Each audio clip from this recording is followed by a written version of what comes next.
સુરતના વરિયાવ ખાતે DD sports સર્કલથી outer ring રોડને જોડતો ખાડીનો પુલ તૂટી જવાથી ઘટના સામે આવી છે અને છેલ્લા કેટલાક દિવસોથી આ પુલ ક્ષતિગ્રસ્ત થઈ ગયો હોવા છતાં પાલિકા દ્વારા માત્ર પતરાના બેરિકેડ મારીને સંતોષ માનવામાં આવ્યો છે, પરંતુ કોઈ જ નક્કર મરામત કામગીરી કરવામાં આવી નથી। પુલ તૂટવાને કારણે બંને તરફના રસ્તા અંદરથી ધોવાઈ ગયા છે, જેના પરિણામે ત્યાં જ માત્ર એક નાની કેડી જ બાકી રહી છે।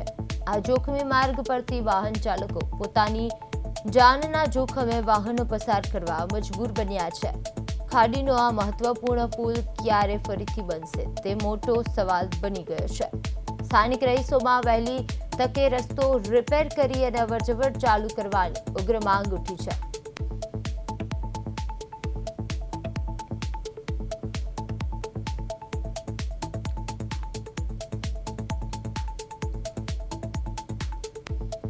સુરતમાં જે પ્રકારનો વરસાદ થયા બાદ જે પ્રકારની સુરત મહાનગરપાલિકાની લાલિયાવાડી અને બેદરકારી સામે આવ્યો છે, ત્યારે વધુ એકવાર આ બ્રિજનો રસ્તો છે તે આ પ્રમાણે જોઈ શકાય છે કે આ વરિયાવથી જે આઉટ ઓફ રિંગ રોડને જોડતો જે ખાડી પુલ છે તે જોઈ શકાય છે અને આ પ્રમાણેની સ્થિતિ એટલે ઘણા દિવસોથી જે ખાડીનો બ્રિજ છે તે તૂટી ગયો છે અને આ પ્રમાણેના દ્રશ્યો છે તે સીધા જોઈ શકાય છે કે કયા પ્રકારેનું આ જે ધોવાણ છે તે થયું છે અને આ પ્રમાણે તૂટી ગયેલો છે તે નજરે પડ્યો છે। એટલે સ્પષ્ટ રીતે જોઈ શકાય છે કે કેવા પ્રકારનું અહીં જે પાણીનું આ જે રીતનું વહેણ હશે અને જે પ્રકારે રસ્તો છે તે સંપૂર્ણ રીતે જોઈ શકાય છે કે તૂટી ચૂક્યો છે અને આ પ્રમાણેની તેમની જે મહાનગરપાલિકા અત્યારે આ રીતે બેરિકેડ મારી અને સંતોષ માની રહ્યા છે, પરંતુ મહત્વની વાત છે કે આ પ્રકારનો જોખમી છે તે અત્યારે જોઈ શકાય છે અને આ પ્રમાણે વરિયાવને જોડતો એટલે બંને તરફનો રોડ છે તે ધોવાઈ ગયો છે।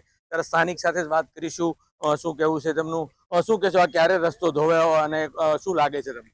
સર, આપણે આ છાપરાભાટા રોડ છે, ring road, outer ring road ને જોઈન્ટ કરતું આ પુલિયું છે ને આપણે 20 દી પહેલા જે વરસાદ આવેલો બરાબર, એ વરસાદની હિસાબે તમે આ પુલિયાની કન્ડિશન જોઈ શકો છો। અહીંયા હાલવાની કોઈ એવી સ્થિતિ નથી કે આ પુલિયા ઉપરથી અવર જવર થઈ શકે બરાબર, છતાં મ્યુનિસિપલના અધિકારોને જે તે આપણે આ વિસ્તારની મ્યુનિસિપલ એટલી એમની ઊંઘમાં છે કે આ પુલિયું અત્યારે ખાલી આવીને બેરિકેડ મારી જાય છે। 2-4 વખત આવ્યું આ સ્થાનિક અહીંયા રહેતા પ્રજાએ કોર્પોરેશનમાં રજૂઆત પણ કરેલી છે, છતાં એ લોકો આવીને ખાલી બેરિકેડ મારી જાય છે અને આ પુલિયું ખુલ્લું રહી જાય છે બરાબર। નહીં ઉઠીને આવડા, મને તો એવું લાગે છે આવના ટૂંક જ સમયમાં પુલિયાનું કોઈ સોલ્યુશન નહીં આવે ને તો મોટી ગંભીર દુર્ઘટના અહીંયા થાય ને વિદ્યાર્થીઓની ફૂલ અવર જવર તમે અહીંયા જોઈ શકો છો કે આ છોકરો આ વિદ્યાર્થી જ છે। જો અહીંયા લગભગ મારા અંદાજ પ્રમાણે વિદ્યાર્થીઓને 5000 વિદ્યાર્થીઓની અવર જવર છે અહીંયાથી। તો મારું મ્યુનિસિપલ કમિશનરને ને સ્થાનિક વિસ્તારની કોર્પોરેશનને રજૂઆત એટલી છે કે જેમ બને એમ આ પુલિયાનું ઝડપથી તમે સોલ્યુશન લાવો પ્લીઝ સાહેબ, થેન્ક યુ, આભાર। લોકો ત્રાહિમામ પોકારી ગયા છે, વિદ્યાર્થી સહિત આ પ્રમાણે જઈ રહ્યા છે અને જે રીતે જોઈ શકાય ક્યારથી બેટા રસ્તો તૂટ્યો છે અને શું કહેશો, સ્કૂલ જવામાં કેટલી તકલીફ? સ્કૂલ જવામાં બહુ તકલીફ પડે છે। આયા કેટલા દિવસથી આ રોડ તૂટી ગયો? આ રોડ કદાચ બિલકુલ, બીજા વિદ્યાર્થીઓ છે બેટા, ક્યારથી આ રસ્તો તૂટ્યો છે અને કેવી તકલીફ? 3 થી 4 અઠવાડિયા થયા છે, અત્યાર લગી રોડ તૂટી ગયેલો છે।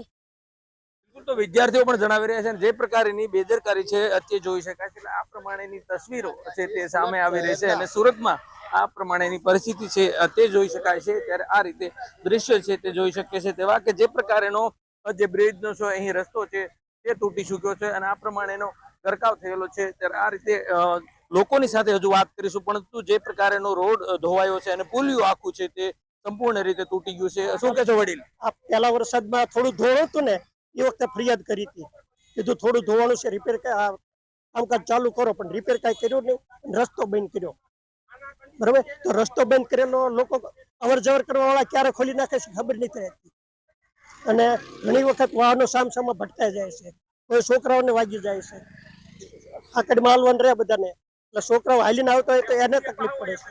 કેટલું જોખમી છે? આમાં માણસ મરે ત્યારે જ ખ્યાલ આવે એવું છે, એટલું જોખમ છે। ચોક્કસ, જે રીતે સ્થાનિક વડેલે જણાવ્યું કે લોકો મરે ત્યારે જ ખ્યાલ આવે એ રીતનું, એટલે આ જોખમી છે, પરંતુ સુરત મહાનગરપાલિકાનું તંત્ર છે તે અહીં સંપૂર્ણ રીતે સુરત મહાનગરપાલિકાનું તંત્ર આ વર્ષે જોવા જાય તો સંપૂર્ણ રીતે તમામ જગ્યાએ જે અધિકારીઓના જે કામ કરવાના દાવા છે જે રીતનું તે અહીં સંપૂર્ણપણે ફેલ થતું હોય તેવા દ્રશ્યો સ્પષ્ટપણે જોવા મળી રહ્યા છે। ત્યારે હાલ સ્થાનિકો પણ માંગ ઉઠી છે અને ખાસ કરીને વિદ્યાર્થીઓ સહિતના અનેક લોકો છે તે આ જોખમી રીતે પસાર થઈ રહ્યા છે અને આ પ્રમાણેની તસવીરો છે તે સામે આવી રહી છે। ત્યારે સ્થાનિકોમાં ભારોભાર રોષ અને સાથોસાથ સુરત મહાનગરપાલિકાને બે હાથ જોડીને વિનંતી કરી રહ્યા છે કે હવે અહીંનું વહેલામાં વહેલી તકે આ જે પ્રકારનો પુલ છે તે તૂટ્યો છે તેને સમારકામ એટલે રિપેરિંગ કરીને લોકોને રાહદારી માટે આ જોખમીમાંથી બહાર લાવવાની માંગ કરાઈ છે. કેમેરામેન અજય કુમાર સાથે અરવિંદ રાઠોડ, દેશ 24 ગુજરાતી, સુરત.